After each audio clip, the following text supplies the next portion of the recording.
Thank you. Welcome to today's workshop. It's an open workshop on the 21st of October 2024. So far, we've had well over 150 people participate in our open workshops, either online or in person. Today, I'd like to introduce our aldermen. We have online Councillor Kendall and Alderman James Dunsby. In present in the chamber, we have Alderman Justin Stringer, we have the Deputy Mayor Russell Yaxley, myself, Sue Hickey, Mayor.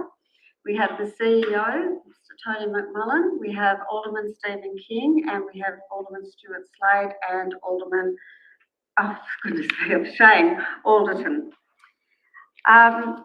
Before we proceed to today's guests, I'd like to provide you with the following update.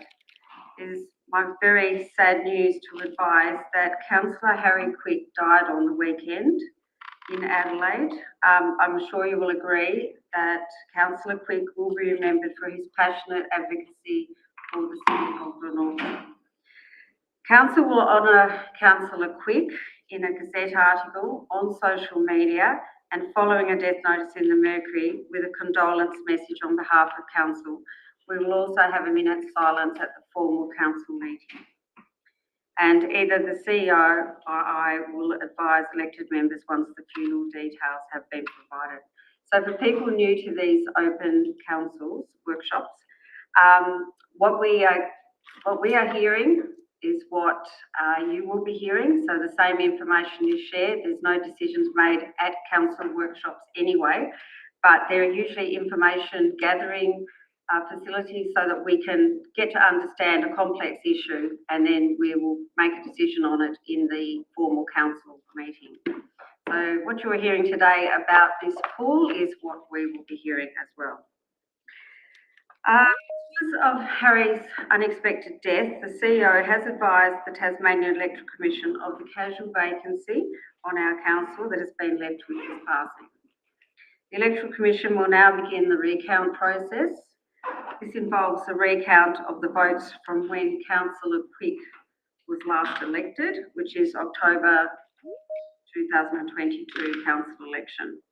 The Electoral Commissioner will commence the recount process this Friday, the 25th of October, by writing and emailing all candidates who stood at that 2022 election but were not elected to ask if they wish to be included in a recount. A recount will then take place afternoon on Monday, the 4th of November, and whoever is elected as an elected member under the recount will be elected for the remaining council term. Councillor Quick was also a member of the audit panel, and a vacancy now exists on the audit panel. Once the recount has occurred and the new elected member makes their declaration of office, we will seek nominations from elected members for a new audit panel member. I'd just like to give a big shout out and my deep heartfelt thanks to all of the council staff who made a wonderful celebration on the lawns possible yesterday for the 60th anniversary of Glenorchy being proclaimed a city. For anyone who was in attendance, it was a fantastic day, a day of fun for everyone, including wonderful contributions made by the Glenorchy History Group, Aurora Disability and Council's Communities team, along with great performances from local musicians, including the Glenorchy City Brass Band. And just a reminder that an exhibition of the amazing Molly Tomlin's artworks will be held at the Moona Arts Centre on the 15th of November to the 21st of December. If anyone hasn't seen any of Molly Tomlin's artwork, we do have quite a collection here at Council, and they depict a lot of prominent buildings of great interest in her magnificent artwork. An update for elected members is the MCOT kitchen opening. A reminder that the MCOT kitchen opening is this Wednesday, the 23rd of October from 11:30 to 12, followed by lunch at 12 p.m, and it should be in all your diaries. The kitchen at the Multicultural Hub has been renovated to commercial kitchen standard, funded through the Australian Government Multicultural Affairs and Citizenship Grants Program and a Tasmanian Community Fund grant with in-kind support from the Glenorchy City Council. The kitchen will facilitate catering for cultural events and activities and offers a venue where the preparation and sharing of food can unite individuals, allowing them to celebrate, explore and share their diverse culinary and cultural heritage. Assistant Minister for Citizenship and Multicultural Affairs, Julian Hill, will join Senator Carol Brown, Michelle Swallow from the Tasmanian Community Fund Board, and MCOD Acting CEO, Joanna Kubelis, and myself to officially open the kitchen. The pool. Today we will hear from MI Global about the future of the pool. But before that, I'd like to update you on the Repair and Reopen project. The $5 million state government commitment for the project was confirmed at the recent state budget. That's a big tick. The council officers are working with the Department of State Growth on receiving the grant deed. This is the bit of news I'm not so happy to tell you, but unfortunately this is what it's like. Council cannot proceed until we have a signed off funding agreed document. I think that's what it's called, isn't it, CEO?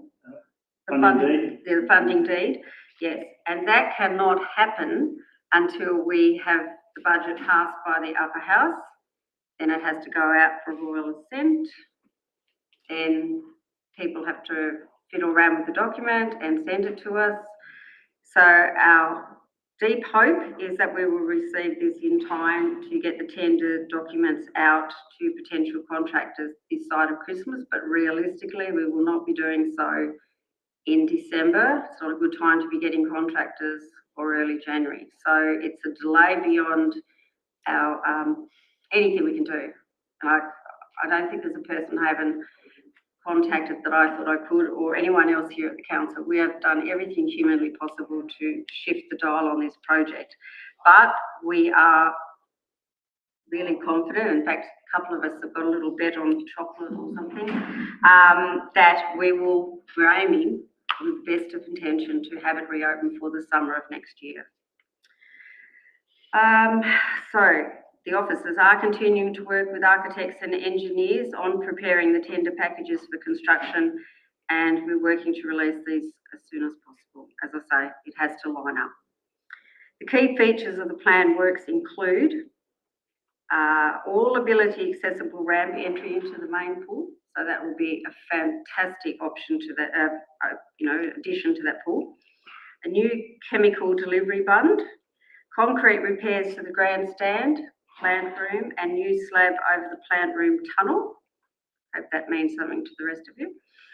New pool expansion joints, repaint the pool and skim coat repairs, new pool heating system, new switchboard, plant room repairs, pool drain repairs and upgrades, pavement repairs around the pool surrounds to make it safe, removal of the slide and rehabilitate the area that's a big risk and safety issue, a new separate filtration system to the toddler pool, because we don't want certain things going into the big people's pool, the toddler pool upgrades contingent on the remaining budget.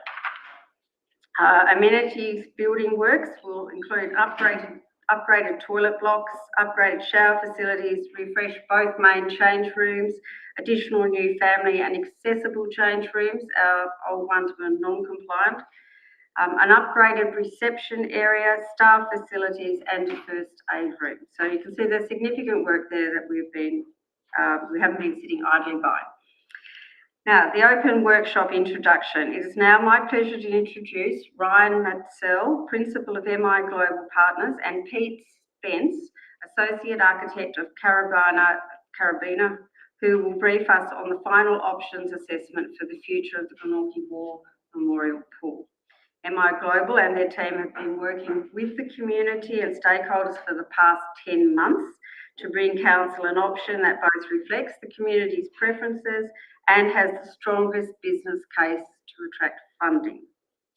Stakeholders groups who lobbied council following the closure of the existing pool last year have been involved in this process from the outset, and this option has now been developed with their input.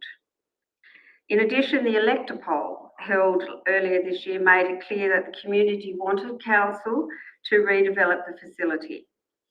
The poll revealed that 89% of our community wanted the pool repaired and reopened with government funding which we are currently doing. It also revealed that a whopping 93% wanted us to apply for funding to redevelop the pool for the longer term, which is what Ryan and Pete will present to us today. So before I welcome Ryan and Pete, I just want to say thank you to everyone who's participated in the consultation process and brought us to this point. The people spoke and your council listened. Thanks to Ryan and Pete. Thank you very much. Can everyone hear me okay? Yes. Yep, okay. Let me just share this.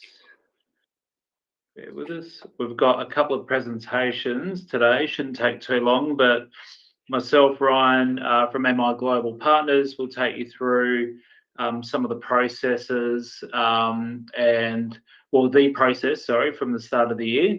So do a bit of an overview of that and how we got to the preferred option. I'll then pass it over to Pete and Elvio from Liminal, who will just talk through the preferred option concepts and how we got there. Then I'll go through the construction costs, the financial feasibility, socioeconomic benefits, next steps, and then we'll open up the floor to questions. So I shall get moving, I guess. So I think the brief went out about a year ago, so October last year, and we were lucky to be commissioned just before Christmas. So the process started this year in January. So I started off with a site assessment that Liminal, our local partners, undertook just to understand site constraints and condition of the existing pool. In February, we facilitated a number of investment logic mapping workshops, and that's part of the process where we really just understand what the needs are of the community. And this helped us identify the 9 or so long list of options, from aquatic options to non-aquatic options to open space and playing fields. So throughout this process, we're essentially trying to establish what the need is from the community based on availability of sport and recreational facilities. We then undertook a detailed community engagement process, which started at the 1st of March, I believe, or the 29th of February. We had a public meeting, which we had a good turnout of over 100 people. We then had 3 pop-ups at some local shopping centres. We answered questions. We took you through the process. We then issued a community survey, which had a great response rate. I think from memory, around 700 or 800 of the local community filled out this survey, which went through the 9 long list of options, try to understand what your preferences were, what would have the highest usage, which would generate the most benefits, etc., etc. We then spoke to some key stakeholders, whether that was the neighbouring organisations, the footy club, cricket club, the train museum, the local heritage society, some state government reps, and the schools as well, some other nearby aquatic centres, the existing operator, as well as issuing a school survey as well, just to understand school usage and their preference. On the back of that engagement process, we developed a selection criteria and assessed each of those 9 options. So whether it was the community preferences or the school preferences, council's preferences, costs, the viability of each of these options, and then we identified the 3 shortlisted options. Then the architects developed concepts on these 3 options, and then we undertook an assessment of those 3 options from a costing perspective, demand perspective, economic perspective, and financial perspective to identify what was leading towards our preferred option. We then went back out to the community. We did face-to-face workshops with some key groups just to take them through the results and the outcomes of that assessment. And through that process, we were then able to identify what our recommended option would be, or our preferred option. which then went back through council and endorsed by council. And then we ended up putting some more detail, concept development and design development into that preferred option, as well as more detailed costings, further demand analysis and economic analysis, to then come out with the outcome that we're presenting today. Final step is the reporting. So we're finalising our business case to enable council to seek further funding. So that's an overview of the process. As I've said, started in January, we're now in October. So it's a fairly detailed and strenuous process to get to where we are today. Just to recap, we had a list of the 9 options. One was revitalising the existing War Memorial Pool. The second was replacing the pool with a like-for-like facility, so essentially just the 50-metre outdoor pool, but obviously some more updated and modern facilities as ancillary and amenities facilities with current standards. There was a non-aquatic option, which were 4 multi-purpose indoor courts that could be used for basketball and netball, futsal, used as community social spaces. Option 4 was the larger outdoor and indoor aquatic facility. So this was maintaining the 50-metre outdoor pool, but also having an indoor aquatic facility such as a 25-metre indoor pool, learn to swim, and some wellness facilities with that. And that gives this, all year round utilisation. A multi-use facility which had both a pool and indoor courts. Just the indoor facility, so that had the indoor 50, but also the learn to swim capability and program pools as well. A indoor multi-use 2 courts, but also a indoor 25-metre pool was option 7. The other alternative options were leaving or keeping the space as a parkland or open space. And option 9 was the outdoor junior playing fields.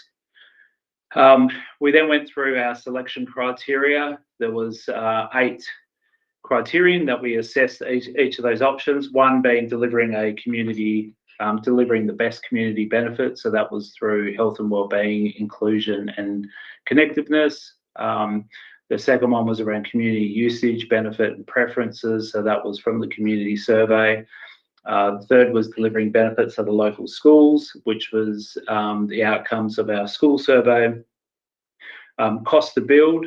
So if the higher cost and the level of funding that was required would have a lower score compared to a cheaper facility. Revenue generating opportunities. So this was assessed as in if there was more opportunity to generate revenue opportunities. So, learn to swim, having a cafe, being able to cater for schools and school carnivals. The 6th was the operational costs. So the difference here being outdoor and indoor facilities or indoor courts. They're all obviously cost slightly different to be able to operate. So with heating, outdoor pools, etc. So that was taken into consideration. The 7th criterion was regional asset and what facility is more likely to deliver out of region visitation. And that was more around how unique the facility or the asset would be. So for example, having an indoor aquatic centre with the Hobart Aquatic Centre just down the road, obviously that's not a facility that would deliver out of region visitation as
So we went from there, and then through the process of the assessment and also further engagement, what we've come up with is a preferred option, which is option 4 with a health club. And the reason being, option 4 was the preference for the community. It was the highest selected option to be investigated further by existing pool users. So 57% of those that have recently used the pool in the last couple of years said they preferred this option. And that was ahead of other options being the like-for-like option, as well as revitalising the existing pool option. It had the highest potential future usage by both the existing pool users and also non-users. So non-users that said throughout the survey that they would potentially use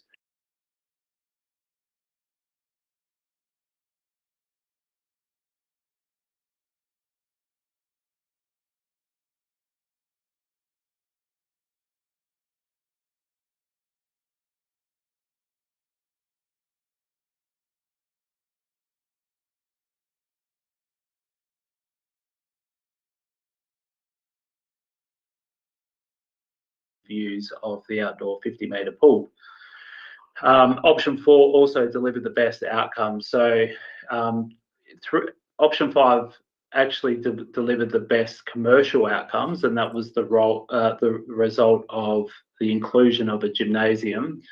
But option 4 delivered the most positive operating result when compared to the like-for-like option, but also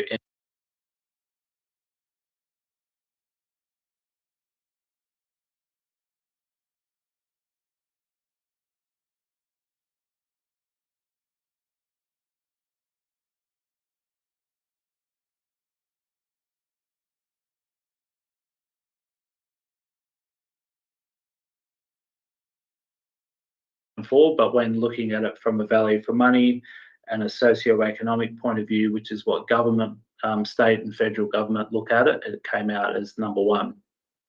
So after taking everyone through these 3 options and the outcomes, doing some further benchmarking studies on Devonport, talking to operators and stakeholders, it was decided that the option 4, however, with a health club or a gymnasium, would be the preferred and best outcome. And the reason for that being year-round utilisation. It maintains the uniqueness and unique selling point with the outdoor 50-metre pool. It now delivers the best result commercially and the community, so it surpasses then option 5, and again delivers the best value for money for government, and their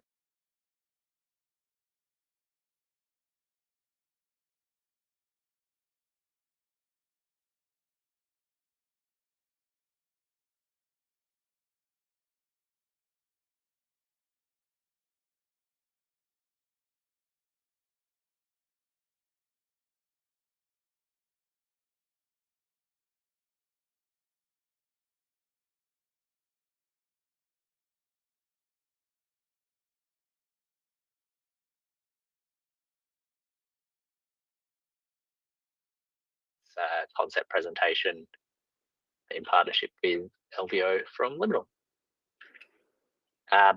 So starting off, I guess you're all very familiar with the site and are not too far away from it right now.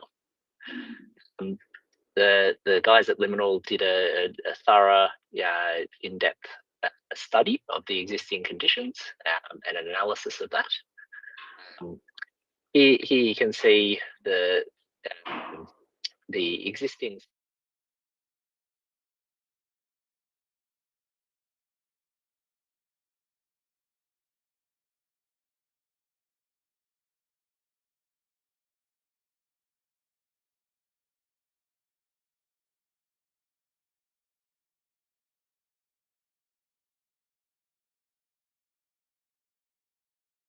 opportunities for the design of the project.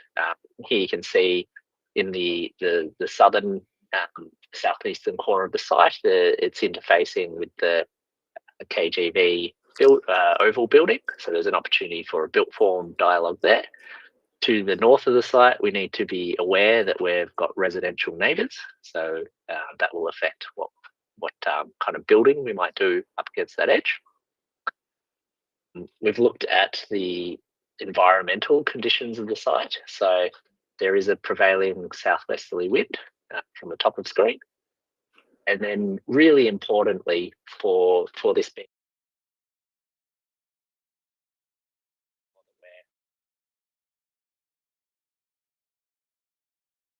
access, both for comfort but also from a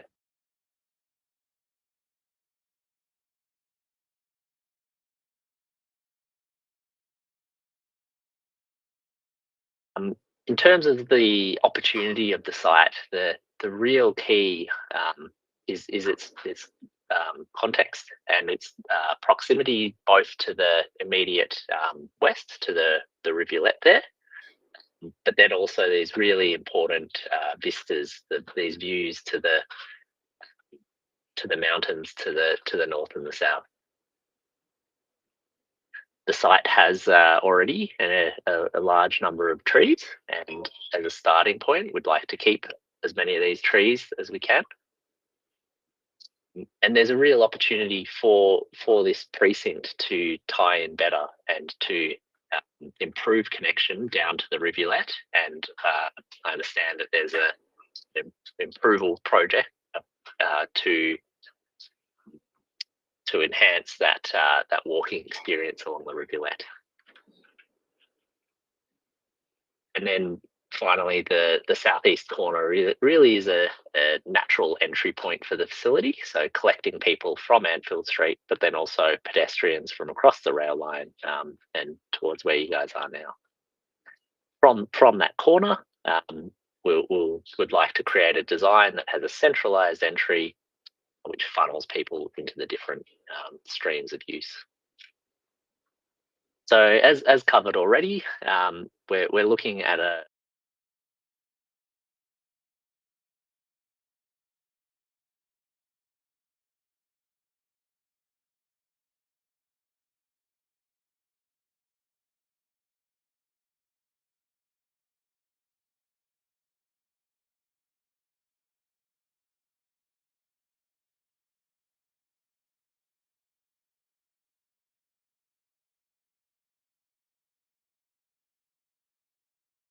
entry and your general elements, so such as your administration and operations and your commercial components. Right in the middle, your indoor aquatics, which is then flanked by the change village. So the change village is really central in the aquatics facilities, so that's really important.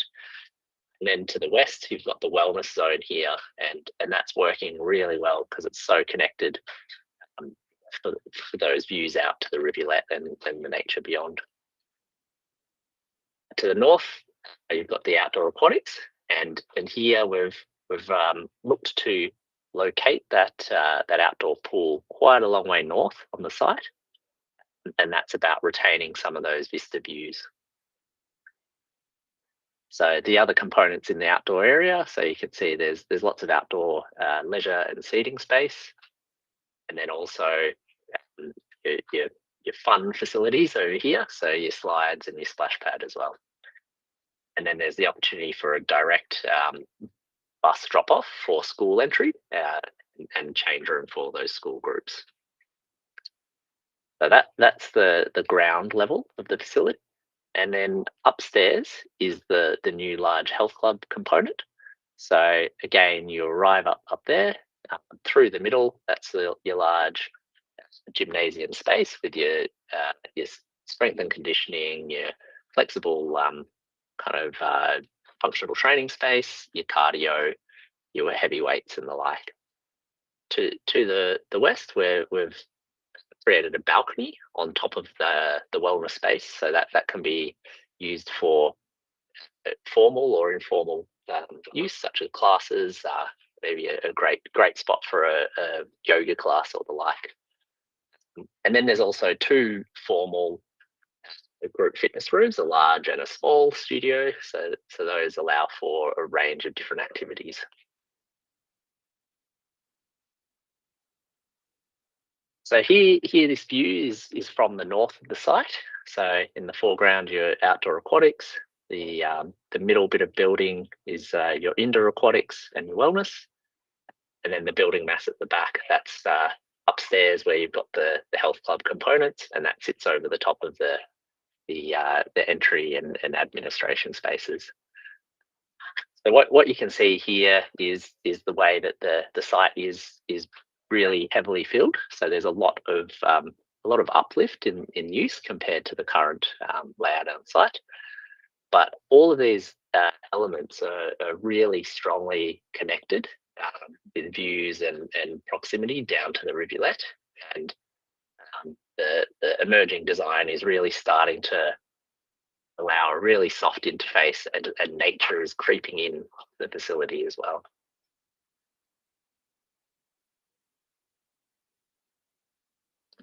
Okay, I think it's over to me now. I'm Elvie O'Brien, Izzy, co-founding director of Liminal.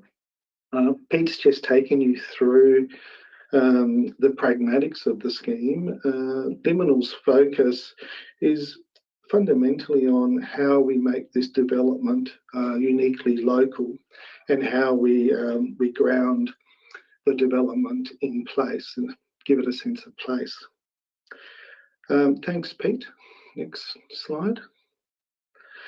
The proposal builds on the idea of the memorial pool, while it's being shaped by, and at the same time being shaped by, local community. And we like the idea of these two strong concepts and how they could possibly underpin and create a relevant and meaningful place for everyone. We wanted also to amplify the importance of the vistas, because the understanding the sense of place also gives you connection. So the orientation of the pool gives us the wonderful vista to Kunani, Mount Wellington. The development also references Timtumuli, Minanya, the River Derwent, and also gives you vistas down all the way through to Mount Direction. Pete already mentioned that our proposal allows the opportunity and fosters an opportunity to visually and physically connect to Humphreys rivulet. And that can happen over a period, recognising that Humphreys rivulet is a connection from the river to mountain. Thanks, Pete. The development will also expand services that encourage social engagement, wellbeing, fitness, competitions, play, pool leisure, while also providing a place to meet and hang out. It will be informed by the original memorial purpose through highlighting a sense of reflection and acknowledgement of the therapeutic power of water. You know, this idea of healing and well-being. Thanks, Pete.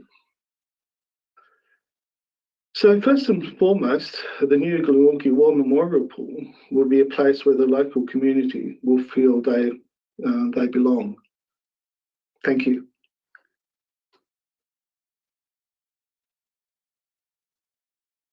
Right, and I think we're handballing back to you now, Ryan, unless there's any direct questions for us at the moment.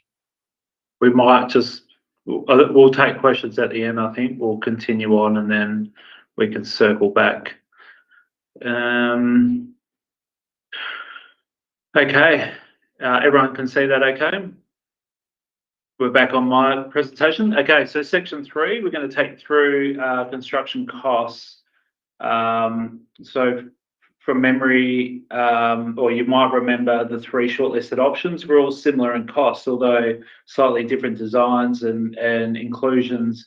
They're all around that 70 or 69 to $73 million mark. So the cost of the new facility is at $84 million. This includes some escalation. So obviously this is in today's dollars, with some escalation for a number of years. The further that development is from today, the likelihood of increasing costs, but we've a conservative estimate of around $84 million based in today's dollars. Moving on to financial feasibility. So those that were in previous presentations, we've had the Glenorchy War Memorial Pool currently has did have about 17,000 visits per year. So there's going to be a significant uplift in the new facility, and there's a couple of points we want to take you through just to justify that increase in demand. So those visited the community pools all community pools, so not just Glenorchy War Memorial, from October 22 to March 23, when that was the last time that the War Memorial Pool was open. Glenorchy War Memorial Pool counted for 60% of those visits, but 55% of those visitors also visited other pools. So there's a couple of reasons for that. Maybe the other facilities catered for more activities in user groups. So therefore, there's potential with this new concept and catering for a number of different user groups. We'll be able to capture that increased usage. Obviously, the War Memorial Pool was only open for 6 months of the year, so this new concept will be open for 12 months of the year, with the outdoor facility stretching out to 8 months, and that will be through improved heating efficiency and modernised facilities. So you'll be able to get 8 months of the year outdoor, with the indoor facility being able to cater all year round. So we'll be able to get that increased usage, for the new concept for 12 months, when before you had pool users that were using Glenorchy War Memorial Pool in summer, but then had to go elsewhere in winter. 40% of those that didn't use the Glenorchy War Memorial Pool when it was open said that it was because they were unaware of the pool and believed it was too cold or poor quality. So around 85 to 95% of those non-users said they would visit the new facility sometimes or frequently. So not only are we going to capture increased usage from existing users, we're going to capture new users, and now we're going to capture new user groups as well. So 50% of local schools said they would increase their usage at the new facility, either through Learn to Swim programs or school carnivals. And our stakeholder engagement suggested there was sufficient demand for warm water activities, so whether that's rehab or Learn to Swim, so school carnivals, squad swimming, as well as the gym and health club as well. So all of those things we believe will be able to justify an increased demand for the new facility. So what does that mean? The number at the bottom there is probably the number you want to look at. So over the 12 months, we think we'll get 287,000 visits to the facility, and that's broken up between about 200 of those for the aquatic usage and about 87,000 purely the health club or gymnasium. So this is we were able to make these projections using benchmark data and local benchmark data as well. So Devonport's a similar facility. It was an existing outdoor 50 that was poorly utilised and undertook a significant renovation or redevelopment to have that indoor, outdoor and health club facilities, and they saw significant uplifts. There's also other benchmarking against other aquatic facilities around Australia to understand catchment areas, population and usage.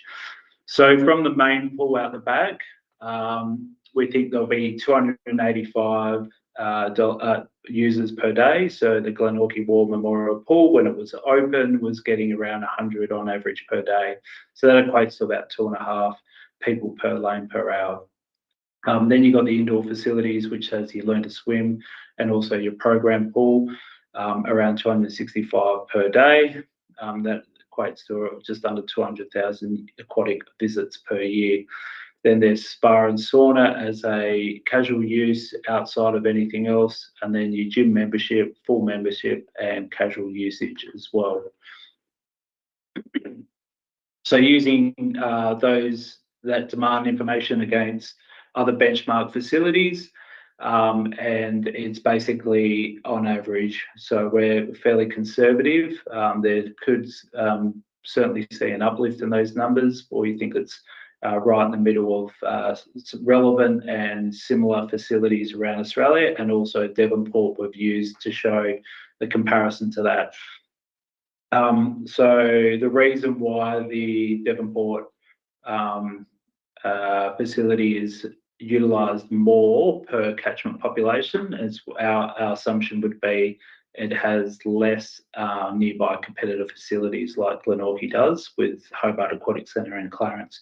But it's certainly, as I said, we think we're fairly conservative with these estimates that range between usage of 2 to 5 uses per catchment population. With Glenorchy, we're estimating at 3.8. So what does that mean for revenue? So using benchmark entry fees of local context, so Hobart Aquatic Centre, and what is the gym membership or casual usage fees for each of the different user groups and activities, we'll be able to identify a potential revenue opportunity of 3.8 million per year. And that equates to about $13 per visit. So using benchmark analysis, these aquatic facilities usually see a revenue per visit of around $12, depending on whether it's metro or regional, the competitor facilities nearby, what are the available activities, user groups, etc., etc.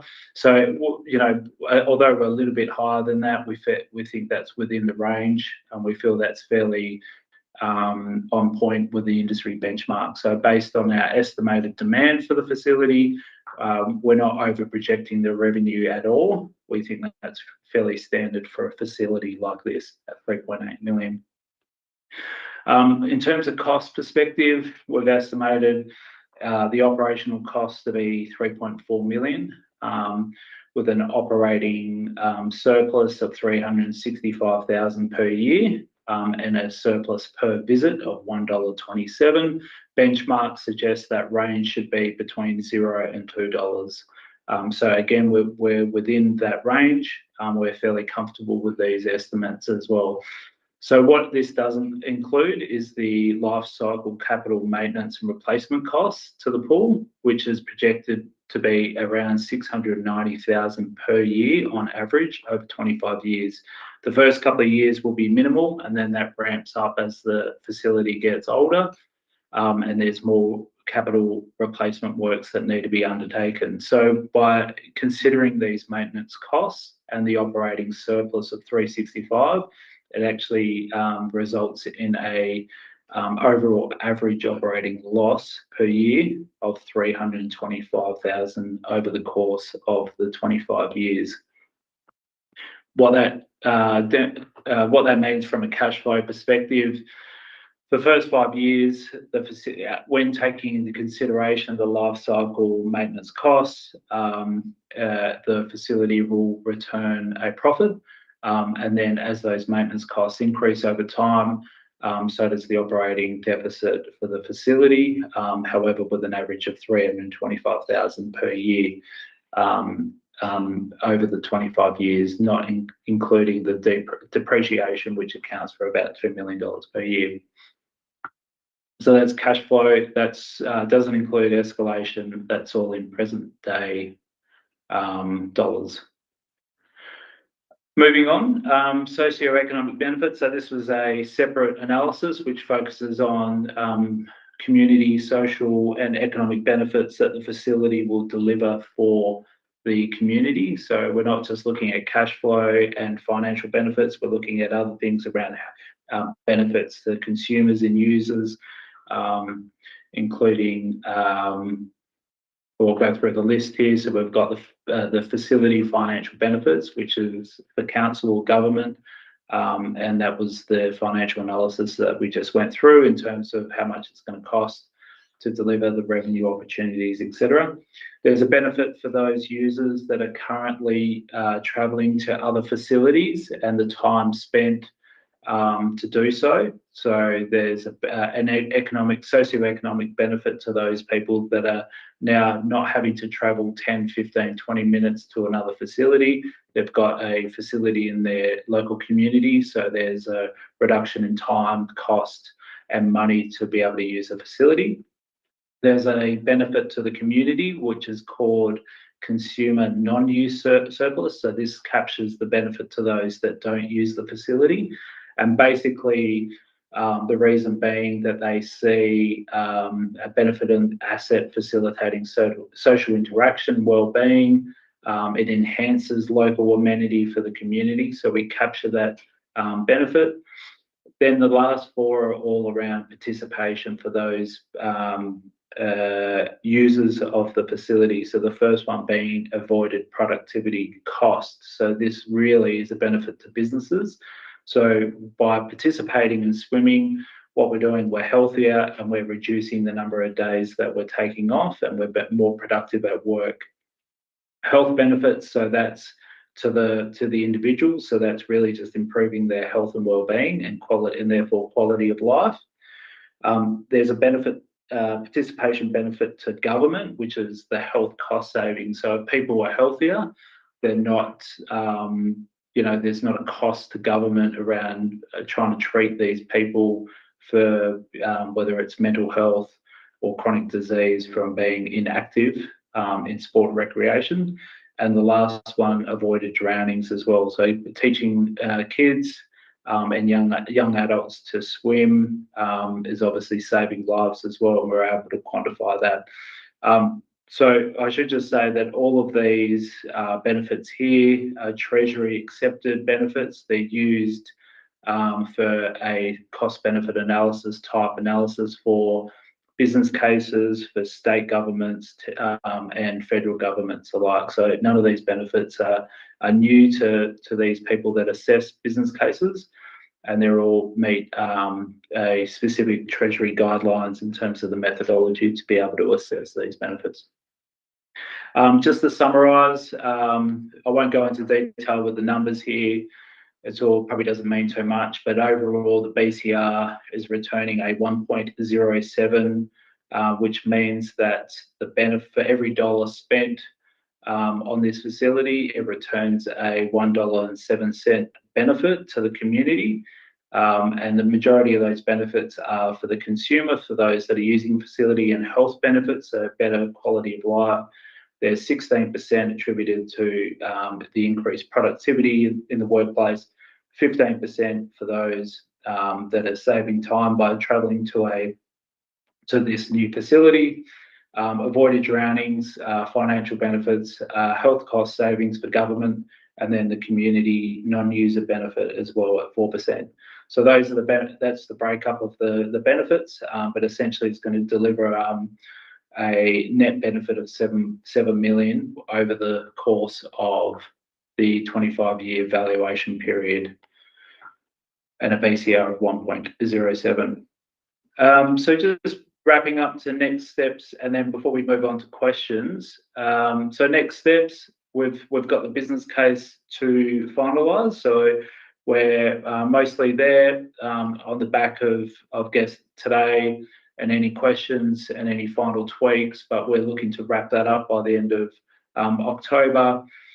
Council will then start briefing state and federal government. They'll present the business case, engage with federal elected members.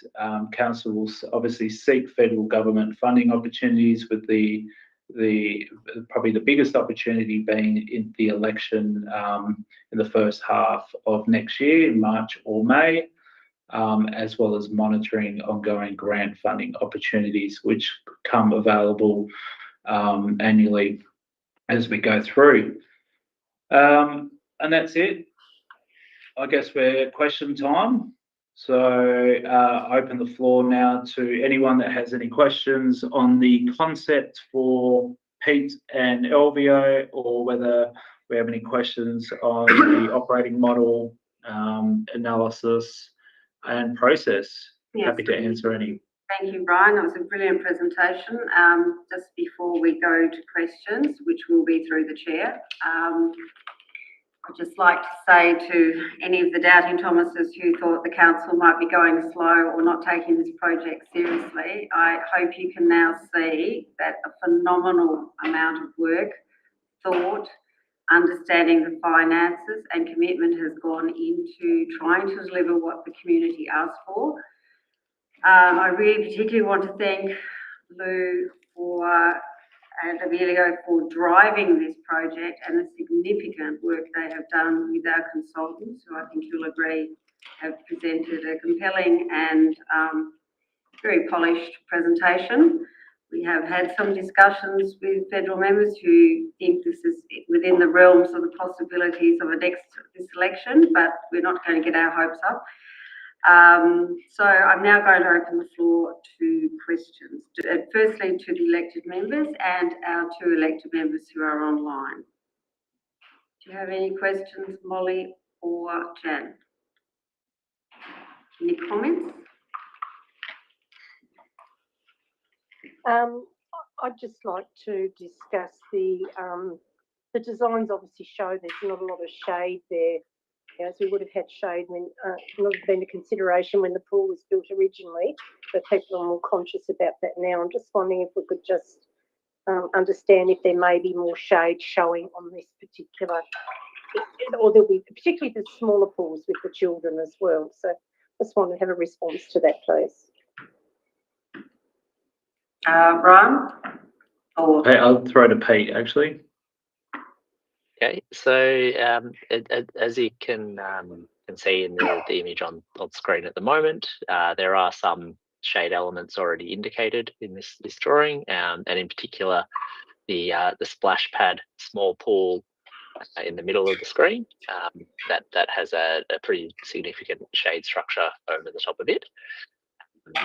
There is also shade over the queuing zone for the water slide tower, and a large shade structure shown over the viewing terraces beside the Outdoor 50 pool. And then on the closer side to screen, we're currently indicating some smaller shading elements, sort of a more festive umbrella style element. There would, of course, in the detailed design phases, be a lot of opportunity to incorporate additional shade if that's what the brief points towards. There's still a long process to go through on this project, and there is time to incorporate those sorts of things. Thank you. I think in this day and age that would probably be useful and considered. You know, if there's an opportunity, and even if it's only part of the pool as well could be shaded, it gives people an opportunity to have that choice to be a bit more protected. So thank you for knowing it can be incorporated. thank you. Nothing further. Alderman Kendall? Thank you. Yeah, I'd just like to thank you for your presentation. Very informative, and I've learnt a lot about pools in the course of this last year, and I've really come to understand and appreciate how much a pool is like a hospital for our community. It really is what should be an essential service, and I've seen how passionate our local community are about it. So really happy to get to this stage, and I'm really happy to see that the price of entry has been benchmarked locally. I'd really like to see that stay low so we don't build a brand new pool and then people can't afford to go to it. So really happy to see that price point benchmarked locally. And I'd love to see community involvement ongoing in this pool, because we've seen such a commitment and passion from our local community. I guess in terms of local community, there might be a question as to the price point, because it's incredibly, like, that's a big number. And it's hard to understand at first blush why we need the bells and whistles of a pool. Like, why don't we just get a like for like? But I think your presentation really showed that socioeconomic benefit that you get from making it commercially viable in a way that is able to keep the entry price point low. Bells and whistles means that we can deliver a community facility at a low entry price. So I appreciate that. Along those lines, Ryan, could you explain a little bit more about the consumer non-use benefit, which you just touched on, but what does that actually look like? Yeah, sure. So, so just before I get into that, I should just mention as well, for those that will that ask that question, although a like-for-like facility would be a lot cheaper, I think it was estimated probably half the price. So in theory, yes, it's 40 million. Will you get a better chance to get that funding from government? Probably not, because the actual operating outcomes of a facility like that, because it only caters for a low number of user groups, just your rec swimmers. So you're not catering for the demand for learn to swim, school carnivals, program pool rehab, etc., etc. So the actual operating outcomes were quite poor in comparison to the 3 shortlisted option as well as this preferred option. And then the actual socio-economic benefits was not going to deliver the community the benefit. So although it is a cheaper option, it actually is a worse facility for the community and council to be able to deliver. So that's the reason why. I know it is a big number, $80 million, but government will look favourably around the number of people it will benefit, as opposed to just your weekend, week out sort of rec swimmers, which is a good number, but not necessarily going to drive the outcomes for the community. So Molly, just to answer your question, it's always funny presenting these outcomes, particularly the cost benefit analysis outcomes, because it is quite a unique and complex analysis that usually only Treasury would understand. But essentially, what we're trying to do is capture a benefit to those users, but also there is a benefit to non-users. So someone probably a lot smarter than me came up with a methodology years and years ago, which has been rolled out for sport and rec facilities across the country. And essentially what they're saying is that there's essentially a willingness to pay. So we haven't done surveys for this. We've used other existing literature studies to be able to use as a proxy to be able to quantify it. But essentially, there's surveys that go out for these sport and rec facilities, and they talk to both users and non-users. And the questions usually is around, are you willing to pay for a community facility even though you're not going to use it? And it's actually the result is yes, people are. And the reasons for it is because there's an improvement to the amenity, or just having a facility there that may be used in future. So people that aren't swimmers actually see the benefit of that facility, having a facility that's a better looking facility that is being used by the community, that is better use of the land as well, and will have a potential future use opportunity for that person. So I don't know, it's a bit complex. I don't know how much more detail we want to go in, but essentially it's a Treasury accepted methodology to be able to quantify benefit for those people that maybe can't swim or don't want to swim or prefer other activities, but see the importance of having a facility like this for the community in Glenorchy. Hope that answers somewhat of your question. Thank you. Okay, thanks. Okay, I think we'll go around the table. Justin, do you have any comments? No, through you, Mayor, sorry. I'd just like to thank the MI team for putting together such a great report, which is very easy to understand as well, and answers a lot of questions for the public, for us and the public, obviously, we will. Yeah, thank you. Deputy. Thank you, Mayor. Just a couple of questions. Firstly, thanks for the presentation again. Great. You've been fantastic over the past 10 months. Always available, and it's sort of culminating in this presentation, which again is of a really high standard and full of facts and things we can really make decisions on. So appreciate that. Thank you so much. Just some comments around the design. I really like the design. I like how it's sort of integrates itself into the environment. I think you listen to the concept of what we're trying to do and what the community is trying to achieve out of this facility. Just around some questions around the figures. We're talking about a cash flow deficit effectively over the 25 years of a deficit of 325,000. Is that correct? Annually? Correct. Yep. And just in terms of the depreciation, the overall, I guess, is that effectively overall on our books, is that effectively a loss of or a deficit of 2.35 annually? Is that? Can I throw to Luke to talk through? Is it Luke or Amelia best placed to answer that from council's perspective? Yes, Luke, would you like to come to the table? Yeah, look, I guess as an approximation, that's projecting it out to a 40-year life at an $80 million facility. So the approximation is there as a $2 million a year as a depreciation figure. But I think what you're getting at, Deputy, is the $300,000 loss combined with the depreciation figure ends up at about 2.3 million per year. Yeah. And so that would have to be, because if we don't factor in depreciation, we'll end up in the same issue that we are right now. Is that correct? Yes. Yep. Yep. Okay. Yep. That's effectively around accounting for the money to replace that facility in 40 years' time. Yeah.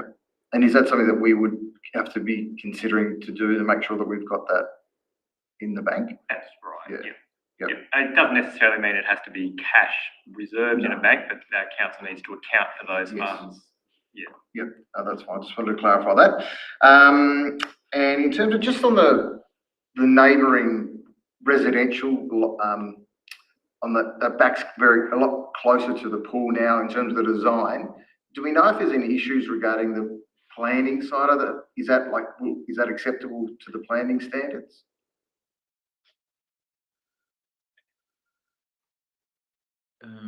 That one might be for me. I might share my screen again. Because I just hate to see us get down this path and then we get to a point where it doesn't quite work. Yeah. So I guess what you're referring to along this northern correct. boundary of the site on the right hand of the image. So there are residential properties close by.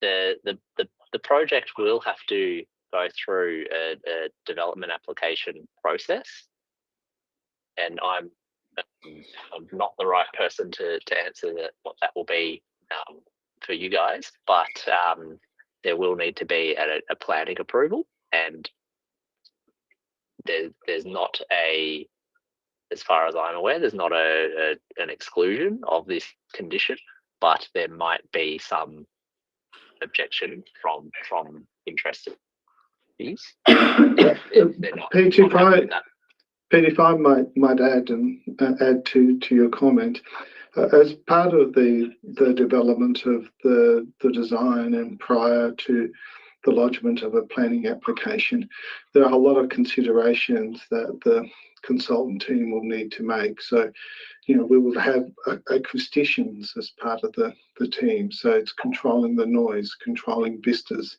the landscape architect to ensure that, we use landscape not only for screening, but also for acoustics. So there's there's still a lot of work that needs to be done. But, as part of that planning application, the planners will require those reports, and those issues will need to be considered. Yeah, no, that's fine. I guess it's probably more a question just to make sure that, I don't want to get down and present all this great designs, and we just want to make sure we dotting all the I's and crossing T's. So the acceptable solution in the scheme for the recreation zone is buildings need to be at least 5 metres from the boundary. Okay. So it looks pretty comfortable. Okay, great. It is the right zoning, it's all zone recreation. Recreation. Okay, excellent. Okay. And just my other question was, sorry, Mayor, just regarding the presentation, you mentioned about the state and the federal elected members. Will MI Global be part of that presentation, or is that something that is a council project, I guess? That'll be yeah. So our scope of work, the team on this call with Caribbean and Liminal Studios is completed with the finalisation of the business case and all the documentation that goes with it, which we're aiming to do by the end of the month. But no, we're not part of ongoing discussions at this stage with elected members. Appreciate it. Thank you. That's all for me. Thank you, Deputy. Okay, so some time back I was probably a bit sceptical about how we were going to get this money for such a big project, but I was reinvigorated as the process went along. I'm hoping that everyone who's been watching and listening to this presentation understands the significant amount of work to date. And I say that this is sort of like the first chapter of quite a long story. There is going to be significant, work to be done, the geotechnical and all the other bits and pieces and the specs as they keep changing for safety and equipment. But it is a journey we've committed to as a council, and we have started with this. I would like to thank the state government for funding the consultation costs to date, because all of this wonderful work by these specialists in their field has been funded by the state government. It is not a skill that the council possesses. It would be an extreme luxury for a council of this size to have a dedicated pool specialist as part of their employ, let alone a pool designer and an architect and all the other bits and pieces we have at our disposal thanks to this collaboration.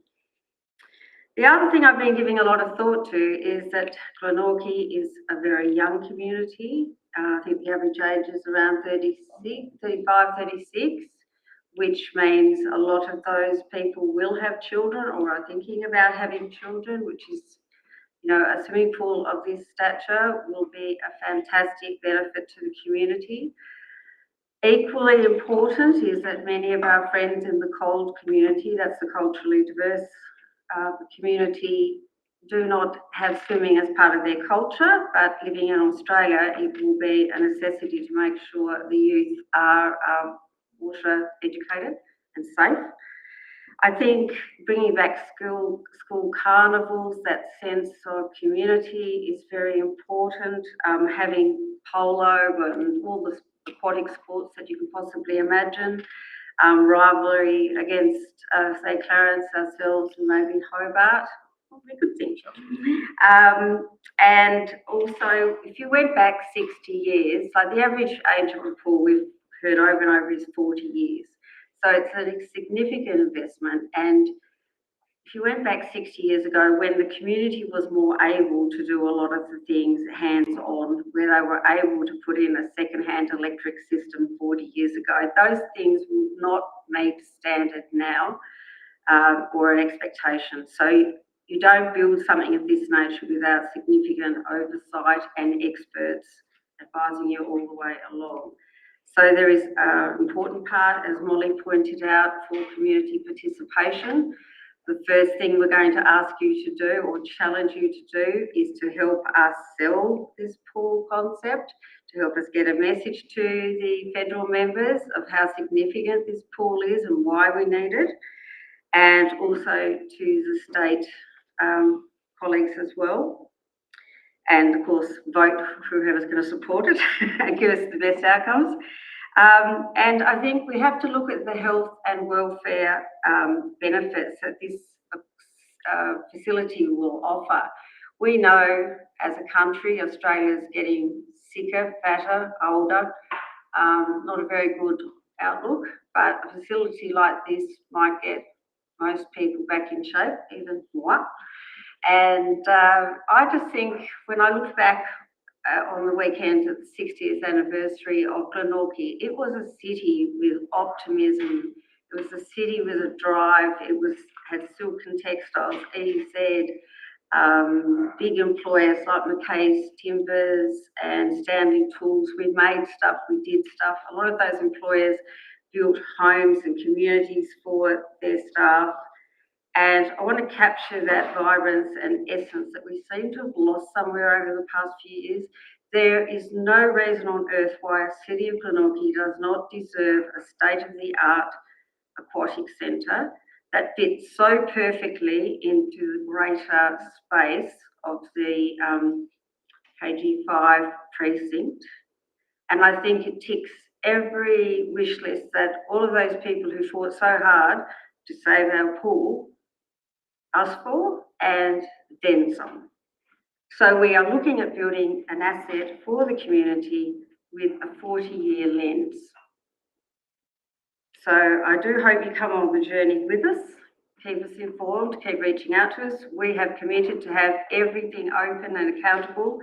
It will all be online at any time you want to see things. And if you still have questions, you're welcome to reach out to any of your elected members. So really, really hopeful. We sort of talked about that it might be operational by 2028, but we do acknowledge that's probably a little optimistic. But that's where our head is going. So I hope you stay on the journey with us. Okay, could I ask Alderman King?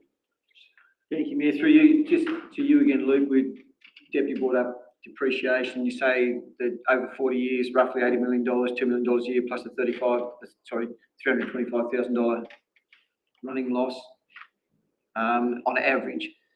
What happens when we revalue the pool after 5-10 years? If the value of the pool goes up, does that increase our depreciation? Yeah, it does. So your depreciation figure, that would be today. Yeah. That would get indexed each year with inflation as well. So again, our rate base is the only way that we're going to be able to pay for this depreciation. We've been through a number of projects that have caused us some joy and some grief, as in having new projects in the city have been wonderful, but of course, us as a council, the community, having to depreciate those added cost to rates, it is going to be a shock to people. I think when it comes around, that it's going to put 4 or 5% potentially on top of rates. People need to be aware of that. I think we should hide that fact, and not that we ever hide it, but we should have people understand there is going to be a cost to having this pool on a weekly basis for people with their rates.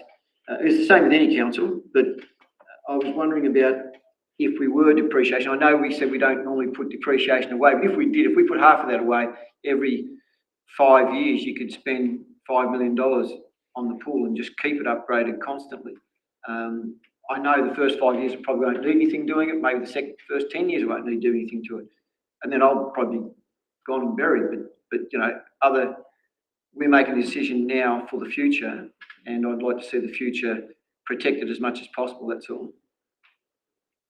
So that's my comments. Yeah, Ryan did have a slide earlier which showed that was part of the $300,000 a year loss, was accounting for those capital upgrades that have to happen periodically every 5, 10, 15 years. But even still, like, you need to do those, but you are still going to reach an end of life at some point where you need a replacement facility. Yeah. Finished, Alderman? Absolutely. And just before we go anywhere, no offence, but I don't want the misinformation that has gone on over this last year. We need to be open and accountable. There is a likelihood the council is going to have to put in some money, right? There's also a chance that we might say, well, okay, we can't afford this part of it, or we can't afford that part of it, depending on the funding we get. So I do not want to hear a headline act that it's 4 to 5% rate increase, because that is not proven. We don't know exactly. There will probably have to be a rate increase of some sort, depending on the quantum council has to fund. And again, that will be a decision that we bring the community along on for what the appetite of that is, because we're talking 2028, so it's a fair way out. And probably will have lesser impact on some of us here. But I just don't want a headline of 4 to 5% as a figure, because we've had some pretty scary numbers out there that have made no sense at all, and then it's so hard to correct them later. But to be fair, Mayor, these are the numbers we've been given. Well, I don't think it was 4 to 5%. It was 3, wasn't it? No. It was 4 to 5. But we don't know what the Well, difference. It depends. I think roughly a percent rate increase is around 400,000 in revenue, so you can do the sums from there. But again, that's assuming that it's fully covered by a rate increase. That's right. As you If there's said, another, as I said, if there's another way of raising ways revenue. the council may make cost savings. The position council might be in by 2028, perhaps might be more positive in operating in surplus. So it's hard to predict. Everything's out there on the cards. Could be anything could happen, but hopefully we get the maximum amount of money and we all work together to try and access as many sources of funding. And that may even be there's a $2 million allowance in there for equipment. You know, the things to go into the pool. So maybe that's where our community partners could come in and help us raise those funds. We just don't know, but you know, I don't want to scare the wits out of everyone that it's going to be a massive thing. If we find this doesn't stack up somewhere down the track, we will come back and share that information. So Alderman Slade. Yeah, thanks, Mayor. Look, I won't talk about the valuations and appreciation. We'll have a pretty good discussion. I just want to talk about the journey that we've been on, and it certainly has been an interesting journey of learning of how long an asset can actually sustain itself. So I think what was shown through the excellent choice of the consultants, which I thank the state government for paying for the grant to do that, those ably assisted our great team here, and we've got to recognise in particular Luke and our Deputy CEO for their participation in that. This hasn't been an easy one, but it's a good journey because we're not going to make the same mistake twice. And people who run pools around Australia are not going to make the same mistake twice. They're going to learn that these assets have got to be updated and they've got to be looked after and nurtured in relation to their usage, be more creative in relation to how they track usage to them, and etc. All I just want to do also, so I just think we need to thank everyone that's been involved in this process, Mayor, in particular the people who were very strong on keeping the pool. I take my hat off to them, the general community, but I keep looking at that line there, and I'm a very old-fashioned sort of person, but I think the local community will feel it's their place, they belong. I think if we can achieve that between all of us out of this process, to the first stage of having the $5 million, and it's not just a band-aid, it's to address the issues of the pool so we can open that as soon as possible. Then later on, perhaps able to get a nice help through an election promise, whatever, we can achieve that then go further. So just keep looking at that, and then please, let's all work together so we can achieve that. So thank you, Mayor. Thank you. Alderman Alderson. Thank you, Mayor. First of all, thanks Ryan and MI Global for all the work you've done, and really appreciate it, and the information you provided us with has been top-notch stuff. I'm not going to talk about any negativity and any costs and the $80 million going to cost to fund. I think we need to look outside the square a little bit. This is a golden opportunity for Glenorchy. This is a state-of-the-art, unique outdoor pool that is nowhere else in Tasmania, nowhere else in southern Tasmania. And I think we're fortunate if we can achieve this. We're not only building a facility for our community, we're building a facility for southern Tasmania. If I lived at Norfolk, if I lived at Ewanville, if I lived at Sorell, I would come and use this facility. So I know MI Global's budgeted the cost of this on the community of Glenorchy and the population of Glenorchy, but if we look at this as a much bigger picture, this is a facility that could attract the population of southern Tasmania to utilise this facility. What we could be potentially looking at a usage here that far exceeds any figures that you guys have put forward on the table.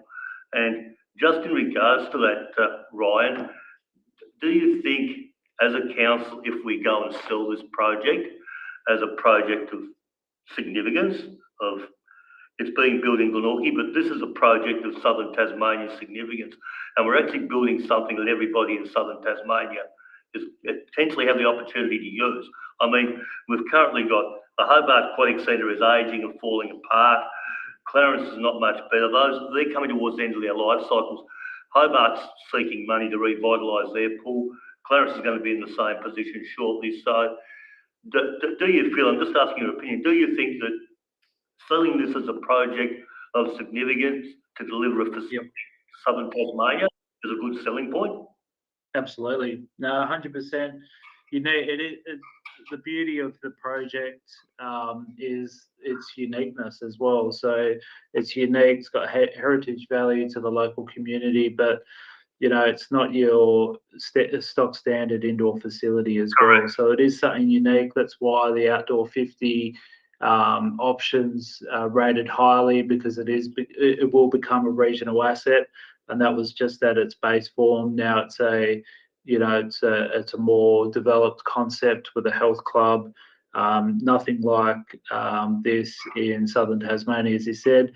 And I think anything to be able to drive more value to both governments, so whether that's state or federal government, you need to sell it rather than just a local council facility. It's got to be bigger than that. So that's what the business case will be talking up, that it is more significant than just the local council facility. Yeah, and would it be fair to say that these figures you've put before us are very conservative? There's far greater potential, while my fellow elected members and myself do have a little bit of concern around potential debt, potential depreciation, cost to our ratepayers. I mean, if this exceeds all expectations, there is a potential for there to be very minimal losses, isn't there, right? Yeah, 100%. Yeah, very conservative. I'm conservative by nature. I don't think it helps anyone, consultants coming in to overstate what this facility will do. Treasury, state and federal treasuries will see straight through that. So there's upside, absolutely. If it's done correctly, it's too hard to go too bullish at this point, because there's obviously detailed design process to go through, and also what different facilities you end up with in the user groups, how it's priced accordingly. So upside definitely, and I was going to say a stronger selling point would be to market it for funding point of view as a southern Tasmanian facility. And the thing I will say though is these pools don't just traditionally, they're not big money makers. So although there is upside, I think we've got to be fairly understanding of the fact that at the end of the day, it is a community pool. And they're not normally run at a profit. But if we can minimise the gap and the deficit over time, then that's, we're doing well.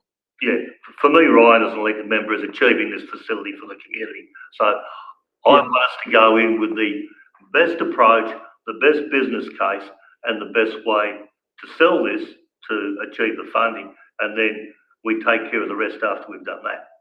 Great. Thank you. Thank you. So just a reminder to everyone present and online that these workshops no decisions are made. It's not a decision-making forum, so there's no commitment from anyone here. It's about gathering and absorbing information and sharing it back with you. Once we get a decision one way or the other, and we're given permission as a collective by ourselves to push the button and say, yes, this is the project, this is the direction, this is the business case, etc., I can commit wholeheartedly that the council will do its utmost to sell the vibe and do whatever we can. And that's where we'd really like your help to push the sales pitch and convince the government that this is what Glenorchy needs. So I'm now going to open the floor to members of the public, and if you would like to ask a question, we need you to come to the chair next to Lou and ask a question, and before you do that, state your name and suburb. Do we have anybody? Yes, Miss Rose? Anyone else? Thank you. I'm sorry, I've forgotten your name. Tracy. I'll come down. Thank you. Yes, we do need you to come down because the mic does not pick up anyone up there.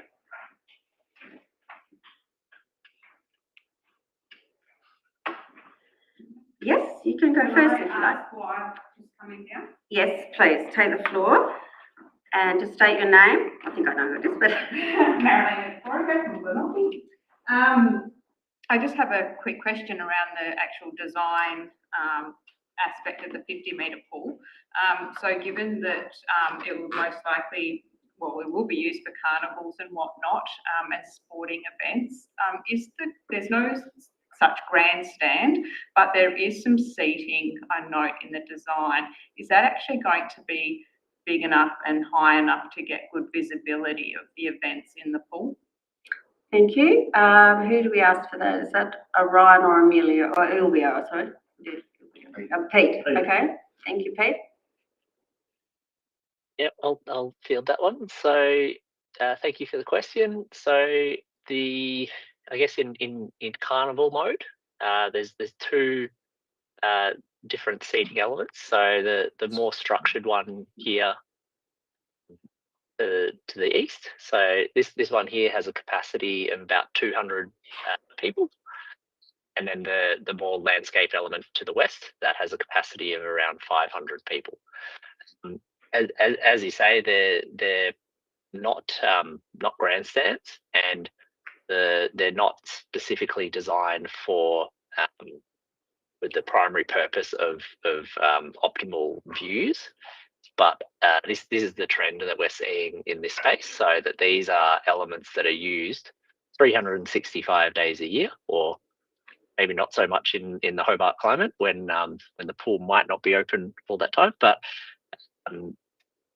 they get a lot of regular use, and then they work also in carnival mode, but it's not the prime purpose for them. Do you think that could be a disadvantage for school carnivals where they may pick like another aquatic facility that does have better viewing options? We would be able to bring in portable stands like they use at other sporting facilities. Yeah, I guess I'll just also remind everyone this is an early concept design which is showing the brief information that we have to date. If the detailed design process identified that there was a real benefit to having a dedicated grandstand, that I guess process would allow for the design to be adjusted with that in mind. And I think it looks great, and thanks very much for your presentation. Thank you. Thank you. Ms. Rose? Thank you.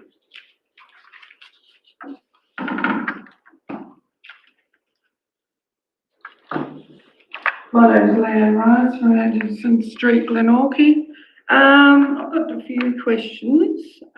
Firstly, I'd like to thank MI Global and the architects for an amazing presentation. I'm really excited today, and I want to thank you on behalf of the Glenorchy community. This is amazing. I feel it's going to be big. We're going to have people coming from all areas of Tasmania. We're going to have more sporting clubs coming to our pool. I really like the idea that you've put in your presentation where you said it's a sense of reflection, healing, and a sense of space and a sense of well-being. So thank you very much, because that's really important to us. I just wanted to ask Sue a question first. The Mayor, sorry. When do you think you will be pressing the button and deciding, will it be this month's general meeting or will it be next month's? I'll have to be guided by the team if that's okay. Would Luke, Amelia, do you know when it will come up as a presentation to council? We're expecting the business case completed by the end of October, so it's most likely it won't be until November. Because the officers will have to go through it and look out for any little things that might stack up. Thank you very much. And to MI Global, I just wondered if we could recycle a little bit and utilise the current seats and shade that are around the 50-metre pool, because they're actually in very good condition. Is there any reason why we couldn't use them to provide extra shade, because it actually provides shade in the actual pool at times that for people that are in the pool.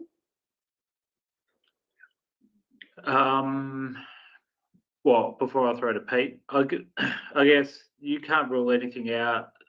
As Pete and Elvia have mentioned before, early concept stage, there'll be a design process to be undertaken.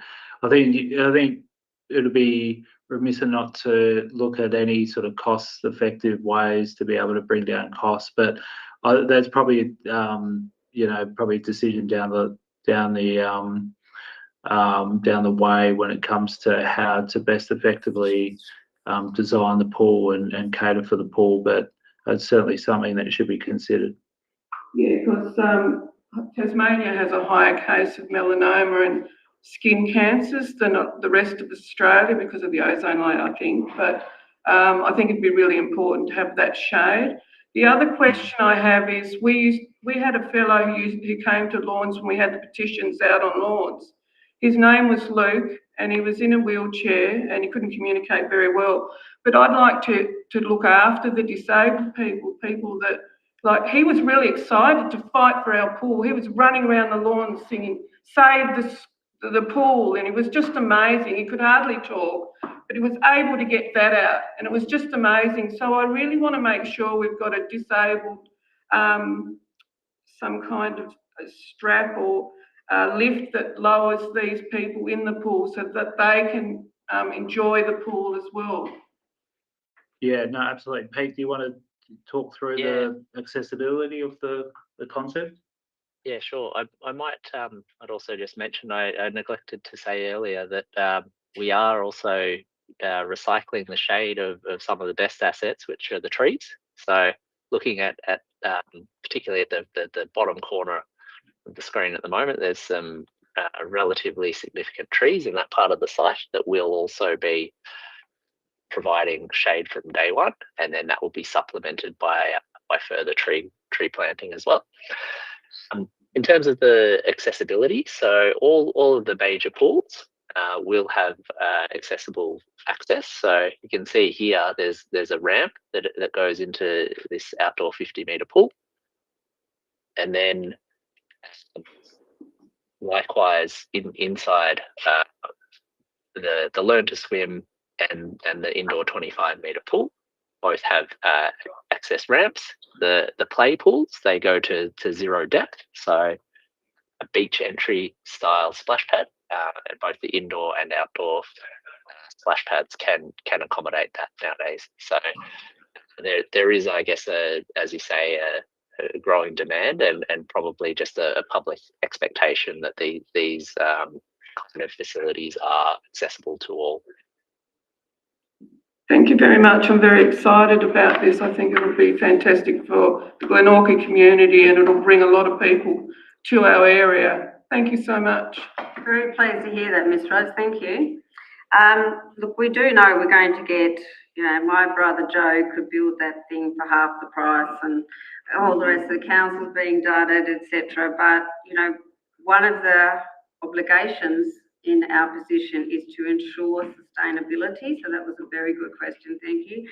And we have a sustainability lens across every department in the council now, so make sure that we do the best practice. Disability and inclusion is another huge driver for our council, and obviously compliance and best practice at every element of this. So I think I'm really glad that you're happy with the outcome. I know it's been a horrible fight to get here, but we've revamped everything and I think it's a great outcome. Thank you. Okay, Tracy. Hello. Tracy Smith, Norman Circle, Glenorchy. I just want to say thanks so much for that presentation. It was amazing, and I think if we can get this pool happening, what a great asset for Glenorchy. I had concerns about seating as well for spectators, because I know that the Hobart Aquatic Centre is absolutely packed on a Friday night for water polo. If anyone's been on a Friday night, it's the place to go. You don't go clubbing, you go, like there's just every man and his dog there, and mother and father, and yeah, so there are literally hundreds of people watching their kids play polo. So I know too that school carnivals are similar. Lots of parents want to watch their kids swim, be there for, you know, when the kids win their medals and whatever. So that's an issue, I think. But if that could be taken into consideration, that would be great. The other thing I have that I want to talk is more probably for council. How can the community help get this over the line? Like, what can we do? Well, you can print some T-shirts with "Fund Our Pool," placards, protest on our front lawns by all means. But you know, support, letters of support, write to your members of parliament, state and federal.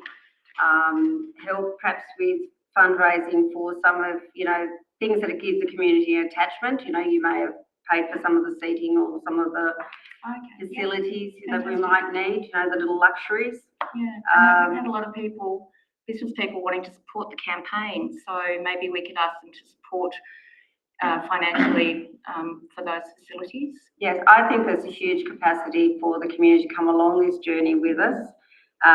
Certainly it's completely out of the realms of a council of this size without the community support, and obviously that then boosts our plea for funding. Would you consider having a steering committee or a committee that works with council, community committee that works with council to try and push for funding, especially with the federal election coming up very early next year? It's almost like we've got to, you know, we've got to get onto it very soon. Yes, I think your words there for funding, I think having the community involvement to advocate for funding is absolutely critical.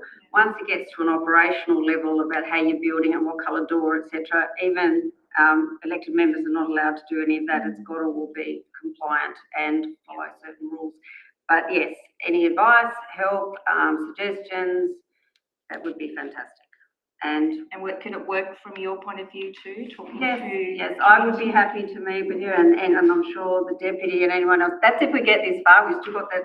We're not a decision-making forum here, but if you would like to come along the journey, should we go that far, we would love it. We do not want to be in the situation we're in, you know, upsetting the whole community.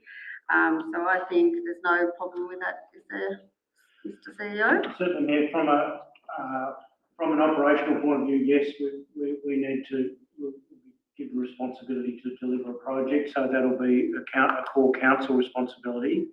But you know, we could say we've been on this journey together up until now, and I don't think that's going to end. Is it too early to start writing to politicians now? If you could just because wait. you haven't decided, have you? You haven't. Once we get the business case from our professionals, and that's a nice polished document, you will have access to that as well, and you can send it to as many people as you like and help us promote it in every way. But as you know, politicians are interested in votes and need votes, and so this would be a really good way to get this message, because we've never been a marginal seat, and it's about time someone paid attention to us and invested where the people are. Okay, great. Okay. Look forward to it. Thank you. Thank you. Is there anybody who has any worries or doubts or anything, or if you just would like to come up and make a positive contribution, that'd be really welcome. Sure. My name's Peter Flynn. I'm Montrose. Yes. I'm a regular swimmer. I swam at Glenorchy while it was open every day. I now go to Clarence, which is 20 minutes away. Through the summer, I'll go to New Norfolk, which is 20 minutes away. Aquatic Centre is sometimes 20, could be 30 minutes away, but they're a decent distance. Now, this facility is phenomenal, I must admit, blows me away. But do you think the 7 or 8 local gyms that are a stone's throw away will feel they've been thrown under the bus? Well, we would hate to offend any local business. That will come down to consultation. They may have an opportunity to actually run the gym. Yeah. So there's no way on earth that council will be managing or running the actual day-to-day operations of a complete pool. So that will all go out to tender, as it should, it must. So yes, we'll be working with local businesses to see what they would like, you know, how that's going to work out. Because bear in mind, there's a gym also at the Doon Kennedy Aquatic Centre and tons of gyms in the city as well. And But we're that's hoping. it. There are tons of gyms. Do we need another one? Well, I don't know, there's tons of coffee shops and tons of barbers and tons of all these things. So there seems to be room for competitive tension. Yeah. And that's what we'd like to encourage here in Glenorchy. We want this to bring as many people into the community and use the facilities and bring their friends and then eat in our coffee shops and decide to go to dinner somewhere else and maybe stop and buy something, because that's going to improve the whole shopping CBD and a better outcome and return for the community. Sorry, I was just jumping there. Look, it's providing a different offering as well, with like a health club associated with an aquatic facility. So yeah, there's plenty of gyms around. There's 24-hour open gyms where you can access it at 2 a.m. if you want to after shift work. So there's people out there that use gyms for different purposes, and what Glenorchy or Greater Hobart doesn't necessarily have is a health club feeling where that's affordable and accessible, that's associated to pools and program pools and rehab, cafes, etc. So it's a different offering. It doesn't necessarily mean it's going to take any smaller business out or attract clientele from there. It probably will a little bit, but it's the idea is to attract new users that see this offering as more them for health purposes. Fingers crossed. Thank you. Thank you. Thank you. Yeah, this I can't stress enough. We're at the beginning. We're at the shore. We're trying to leave the shore and start the journey. So there could be crashes. There could be all sorts of things that will happen before this is finally ticked off. So everybody seems happy. No other questions from our elected officials? Any statements? No? Well, on that, I will bring do we have any other business? No? I hope you've enjoyed the open workshop format and that you are going to come along that journey with us as well, because we do want to be a two-way street and open and accessible to all members of the community and build a city together. So with that, just before I close the meeting, have I forgotten anything? No?